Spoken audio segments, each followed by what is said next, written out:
Welcome to the place to be reviews. Hello, welcome back to the channel. Today, WandaVision, the finale episode review. It's not going to be very in-depth. I'm just going to touch on a few points, maybe expand a little bit on things I said on Friday night. If you go back, listen to Fandom Menace Friday Night Live, you can get a really full, in-depth review of the series finale and kind of an overview of our thoughts of the series. That was myself, Tony Tone Deaf, Jayne Theory, and Script Doctor, and the link to that video will be available in the description. Well, without further ado, let's touch on a handful of points from WandaVision, the finale. Monkeys, roll the footage.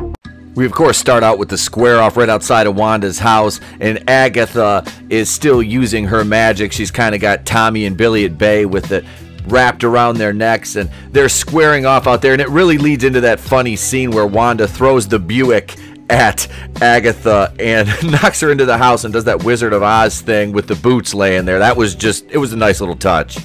Then you have the arrival of problematic White Vision as he shows up and Wanda thinks it's Vision. He starts to crush her head, which of course leads into the arrival of Wanda's Vision, the Hex Vision, and a really cool fight sequence between them. Some of the people said the VFX and some of these fight scenes were kind of wonky. I thought it was well done. I do acknowledge that it had some issues, but overall a pretty cool sequence. And that leads into a sequence where we see Monica Rambeau trapped in Pietro, or Fietro as Agnes refers to him, in his attic kind of man cave, and Monica is watching Scarlet Witch, Wanda, fly away to pursue Agnes, and she is trapped here, and we're like, how is she here? Is Agnes still controlling Pietro? And then we get this little kind of callback right here as he uses his powers from the Fox Marvel X-Men movies on Monica to kind of toss her across the room. The next area I'd like to cover is the Vision vs. Vision fight scene in the sky. I thought this sequence was really well done, as I've got some screen caps here and we see them kind of going at it, but what I really wanted to focus on was the part of the fight where they were grabbing each other and phasing through each other. I thought the visual effects in that scene were very cool, as we know that is one of the staples of the Vision's powers. We've seen him phase through certain objects during the course of his time in the MCU, especially going back to like Age of Ultron and Civil War and things. And of course, when they hit the ground, this sequence was just, I thought it was well done. I really didn't have any complaints about this part.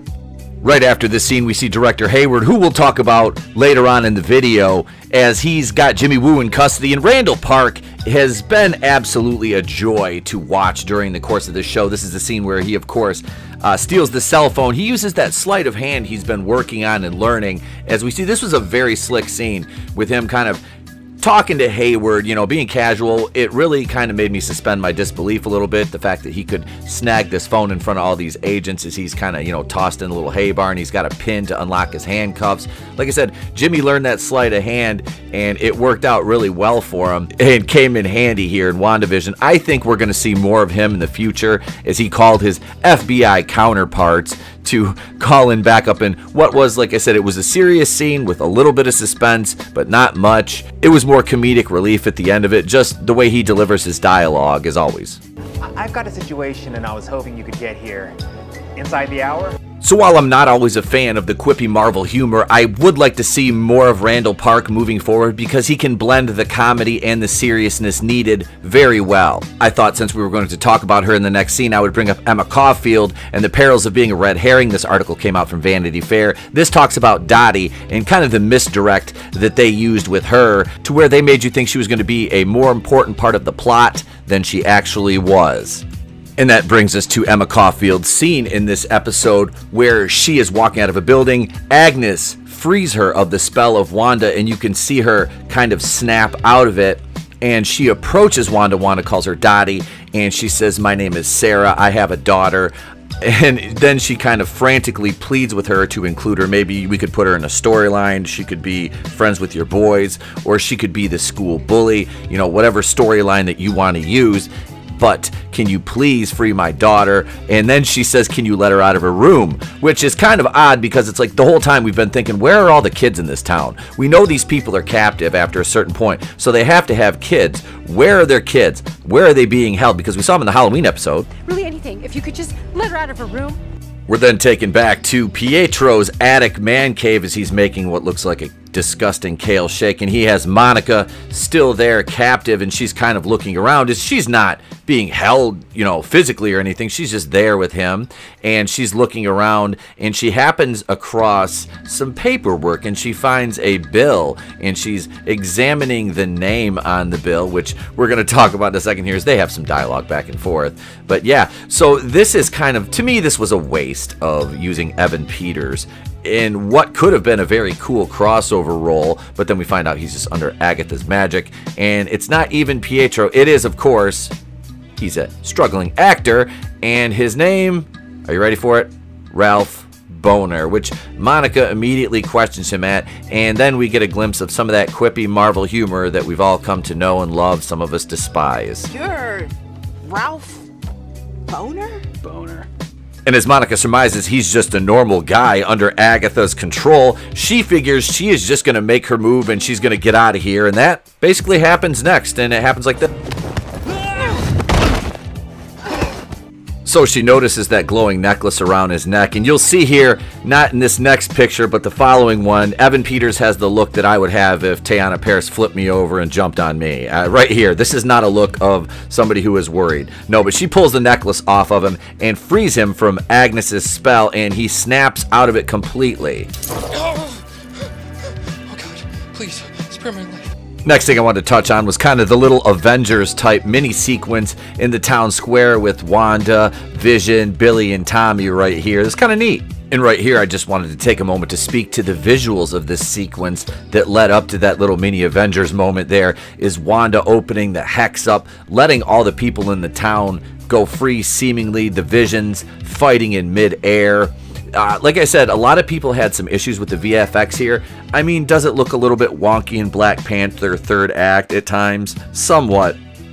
But overall, the theme and the tone was conveyed as you see the sword agents breaching the hex, and as the hex opened, Vision, Billy, and Tommy were getting pulled apart because they cannot exist in the reality that is outside of the hex. Obviously, as Wanda's dissipation of the spell would lead it to their going away, and it was like I said, it was just a very neat sequence. And then she closes it back down, but then we get the standoff, and that was Agent Wu gets the FBI to show up, and they show up just a minute too late as she closes the hex, and he's just kind of got one of those aw shucks moments. You see the little speed nod to Evan Peters in the X-Men movies as Billy and Tommy went around, and, you know, Speed goes around and he disarms all the sword agents. Boy, are the sword agents just as bumbling and stupid as the SHIELD agents and stormtroopers? I mean, are they just cannon fodder at this point? That moment of triumph is short-lived, though, as Director Dickhead just pulls out his handgun and opens fire at Billy and Tommy as Monica deflects all the bullets, and this is because of her power set. As you see, Hayward just shooting at her, all the bullets phase through her, and one of her nicknames was Spectrum. She's made of light, so that stands to reason why this is happening the way it is. It speaks to her comic book power set, and maybe they'll end up calling her Spectrum. And the last bullet gets away from her, but don't worry, Billy stops it, and right in midair, and yeah, Hayward then tries to run away. And Director Dickhead tries to get away, but of course, this is the only scene in the episode where we get any Darcy Lewis involvement at all whatsoever, and she impedes his escape. But like I said, we'll talk about Mr. Hayward later on in the video. Have fun in prison. Did anybody else feel shortchanged, though, seriously, by Darcy not being involved in the finale, considering what kind of part she played throughout the series? Because I really did. I liked the character in Kat Dennings. After some mental gymnastics, White Vision just pieces out. He's like, I'm out. I'm done.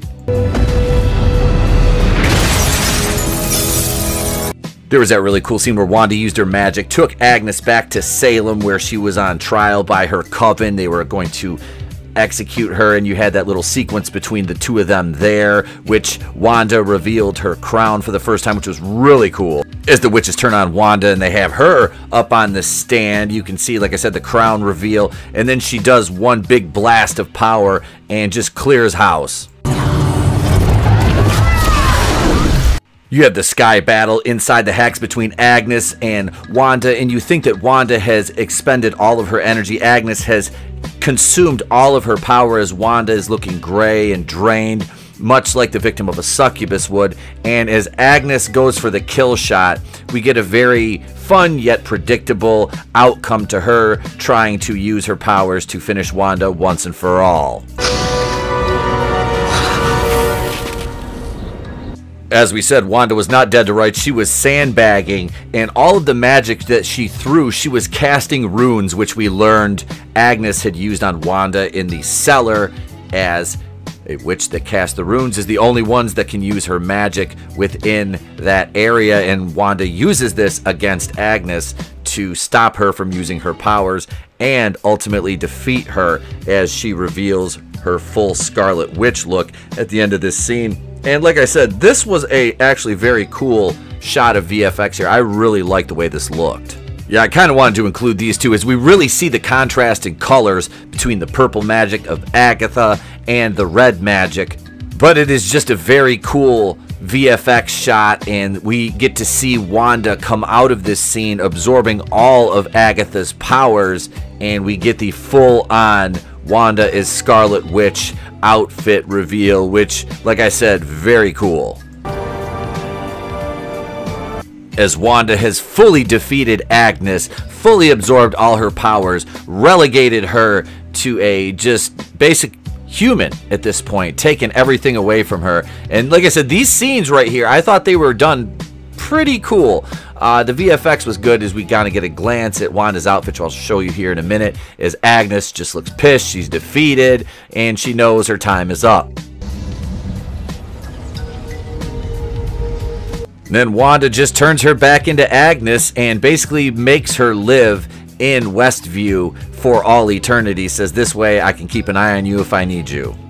At this point, we get all the emotional goodbyes. I'm not going to be Kevin Smith and cry over this. They take Billy and Tommy home, tuck them in, and it's like she says, thank you for choosing me to be your mom. As we see the hex closing in on the Maximov household, she goes down to the living room. They say goodbye to Vision. He says, hey, we've said goodbye so many times, it stands to reason that we'd say hello again in the future. They kiss, and you know, the hex, like I said, closes in. You see it wipe Vision away, as he cannot exist outside of this reality, nor can the children, and Wanda is reduced to standing in the foundation of the house where it all started at the beginning. She walks through the town. All the townspeople are giving her dirty looks. Obviously, they hate her.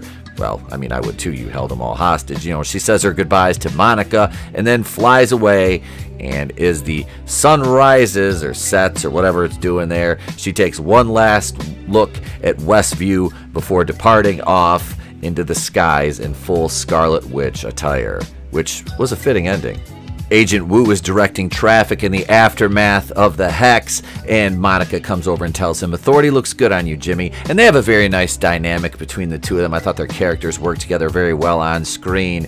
And they look over, and you see Director Dick Hayward getting arrested. Now, we're going to talk about him in my post-credit scene for this video, but then Monica is approached by an unnamed agent who summons her into the theater, says somebody wants to see her, reveals herself to be a Skrull, says we heard you were grounded. A friend up there said we need your help, which alludes to Secret Invasion and Cat Pan Mediocre 2. And what we're going to do right now is we're going to paint a happy little bush right over there next to that happy little tree. Some happy little mountains. And no, the post-credit scene takes us sweeping through this serene mountain and forest river setting, and it's very reminiscent of, I believe, Doctor Strange, where he was meditating off. But we see this, and it's also very reminiscent of Thanos at the end of Infinity War, after he had done the snap and he was recovering from his injuries from the gauntlet. We see Wanda out on the porch, and we follow her into this very Romanian looking cabin in the forest out here where nobody could possibly find her, and it kind of sweeps through as she's taking a tea kettle off the stove. Then we go into this back room, and it's a very foreboding and ominous type as it all switches, and we see just the bedroom, and then it pans over, and boom, here she is suspended in midair, the dark hold, weaving her magic, doing some astral projections, and she is taken aback by what she hears next.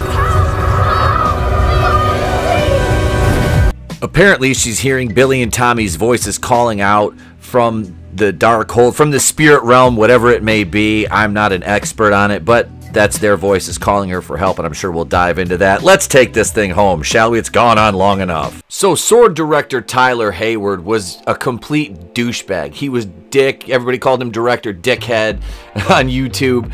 Now, this character could have been a lot more fleshed out than it was. We really didn't know his motivations other than doing his job. This is the thing. Okay, so him getting arrested at the end, what did he really do wrong? He was tasked to rescue hostages, civilian hostages, from an entity which they believed to be antagonistic in nature, which turned out to be Wanda. Okay, so he kind of set her up on the taking Vision's body thing, which was bullshit. And then he shot it to kids, which I don't even understand why he thought that would work, but I think it was just frustration. So I guess those are your reasons for arresting him. And obviously, like I said, he wrongfully imprisoned an FBI agent. But like I said, Hayward's motivations initially, I believe, were just mission oriented and driven. Obviously, turning Vision into a sentient weapon is it morally wrong? Possibly, because Vision is sentient, but sentient weapons, that's what Sword is. So I don't know. What did you guys think of the episode? Overall, I thought it was a little bit disappointing. Well, more than a little bit disappointing. I thought there was a lot more they could have done. I was missing the Benedict Cumberbatch cameo. I really would have liked to have seen. I'm not saying it was ever promised, but I would have liked to have seen it to lead into Doctor Strange and the Multiverse of Madness, which I think they're going to use that end scene for, with her hearing Billy and Tommy, because she'll be trying to conjure some way to bring them back and get them, which we know they'll probably be involved in some way, shape, or form moving forward due to their involvement in the Young Avengers, and we are eventually going to get a Young Avengers or New Avengers movie, because they're not just going to stop making Avengers movies, but there's a lot of properties that are going to come before that. But what do you guys think? This leads into Doctor Strange 2 and the Multiverse of Madness, also Spider-Man 3. So leave your thoughts in the comments below. I've enjoyed reviewing this series for you guys, even if the videos didn't get many views. Please share this on social media, and that's it, guys. I'm out. Do all the YouTube things. Like, share, subscribe. I'm gone till later on. I'm Untitled of the place to be reviews. I've been here with all of yous. And remember, if I don't see you, have a great day, a pleasant tomorrow, and I'll catch you on the next one.